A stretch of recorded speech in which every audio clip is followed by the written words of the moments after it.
నమస్తే, నేను Deepa. Welcome to YOYO TV glance.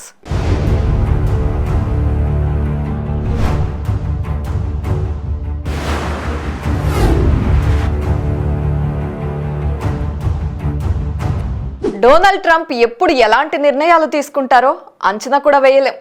మొదటి నుండి ట్రంప్ మోడీ దోస్తీ బాగుంటుంది అనుకుంటూ ఉంటాం.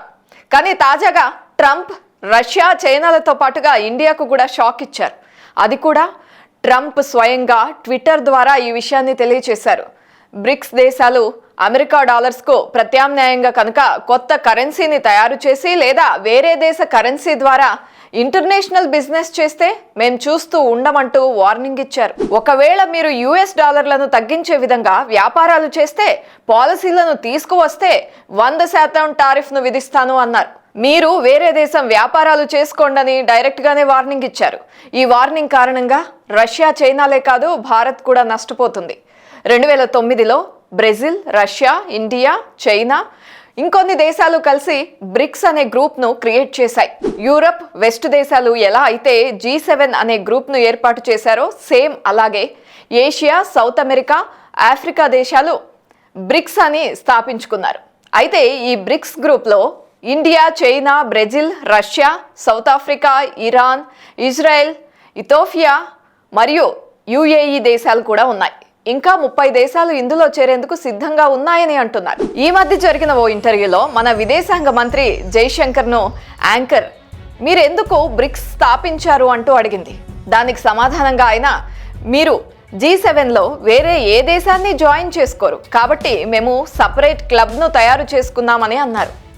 G7 గ్రూప్లో Canada, Japan, Italy, Germany, United Kingdom అలాగే అమెరికా దేశాలు ఉన్నాయి. అయితే ఇక్కడ బ్రిక్స్ చాలా స్లోగా ఎదుగుతోంది.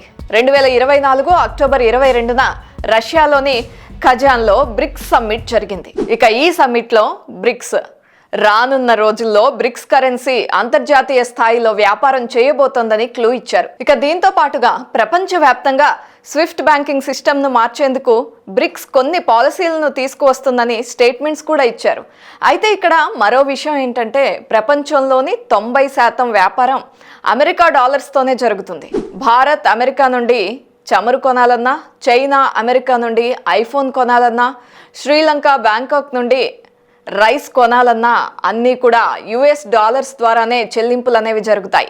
అంతర్జాతీయ లావాదేవీలు స్విఫ్ట్ బ్యాంకుల కంట్రోల్లో ఉంటాయి. అయితే ఈ స్విఫ్ట్ బ్యాంకులన్నీ అమెరికా అండ్ యూరప్ దేశాల కంట్రోల్లో ఉన్నాయి అంటారు. ఇక ఇందులో స్విఫ్ట్ లేదా బ్రిక్స్ కోడ్ అనేది ఉంటుంది. ఇది అమెరికా నుండి లేదా వేరే దేశాల నుండి మీ బ్యాంక్లో డబ్బులు పడాలి అంటే ఈ స్విఫ్ట్ కోడ్ను ఇవ్వాల్సి ఉంటుంది. అప్పుడు మాత్రమే బ్యాంక్లో డబ్బులు డిపాజిట్ అవుతాయి. ఇప్పటి వరకు అమెరికా అంతర్జాతీయ బ్యాంకింగ్ సిస్టమ్ను కంట్రోల్ చేస్తూ వస్తోంది. ఇక ఈ ఇంటర్నేషనల్ బ్యాంక్స్ వేరే దేశాలతోనే వ్యాపారం చేస్తూ వస్తారు. వేరే దేశాలకు అప్పు ఇవ్వాలన్నా డాలర్స్ రూపంలోనే ఇస్తారు. ఇందుకు చిన్న ఉదాహరణ చూసుకుంటే భారత్ పాక్ల మధ్య యుద్ధం జరుగుతోంది. ఇండియాకు అర్జెంటుగా వెపన్స్ కావాలి, వాటిని రష్యా నుండి కొనుగోలు చేస్తోంది. అయితే ఇక్కడ భారత్ రూపాయలలో డబ్బులు చెల్లించదు, డాలర్స్ రూపంలోనే చెల్లిస్తుంది.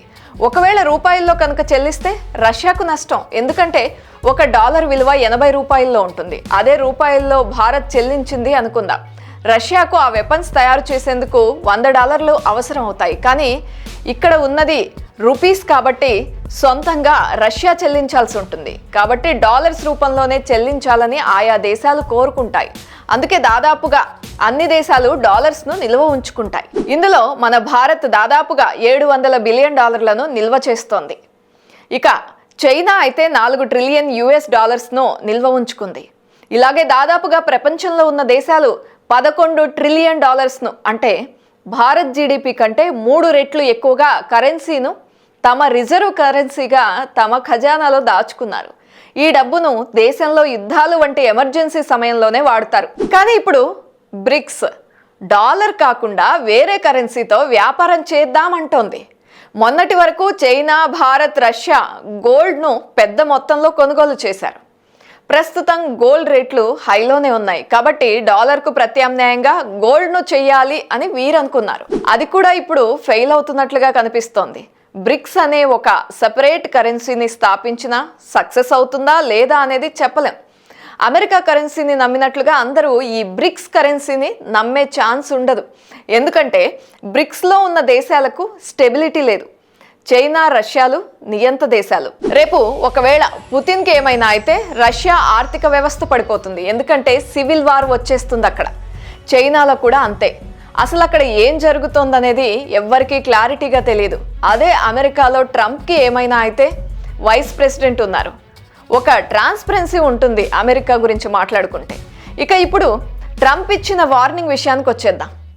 మీరు కనుక వేరే కరెన్సీతో వ్యాపారం చేస్తే అమెరికా ఈ వస్తువులపై 100% టారిఫ్ను విధిస్తుంది అన్నారు.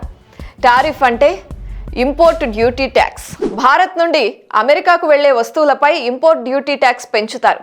అమెరికాలో అప్పటి వరకు $100 ఉన్న వస్తువు విలువ $200లకు చేరుతుంది. అప్పుడు ఆ వస్తువులను $200లకు కొనే జనం సంఖ్య తగ్గుతుంది. దీనివల్ల ఇంపోర్ట్ స్టాక్ కూడా తగ్గుతుంది. దీంతో భారత్ ఆర్థిక వృద్ధి రేటు కూడా తగ్గిపోతుంది. ఈ ఫార్ములా చైనాకు కూడా వర్తిస్తుంది. ఎందుకంటే ఈ రెండు దేశాలకు సంబంధించిన వస్తువులు, రైస్ వంటివి ఎక్కువగా అమెరికాకి ఎగుమతి చేస్తూ ఉంటారు. మరి రష్యా అంటే రష్యా ఒక మనిషి జీవించడానికి కావలసిన అన్ని వస్తువులను తయారు చేసుకోగల సామర్థ్యం ఉంది. అందుకే ట్రంప్ ఇంతగా రెచ్చిపోయి భారత్, చైనాలకు వార్నింగ్ ఇచ్చారు. ఇక్కడ ట్రంప్ ఫ్రెండ్ అంటూనే మోదీకి అప్పుడప్పుడు ఇలాంటి స్ట్రోక్లు ఇస్తూనే ఉన్నారు. కానీ ఈసారి డోస్ కాస్త ఎక్కువగా కనిపిస్తోంది. బ్రిక్స్ అంశంలో భారత్ వెనక్కి తగ్గక తప్పదు అని చెప్పి తీరాలి.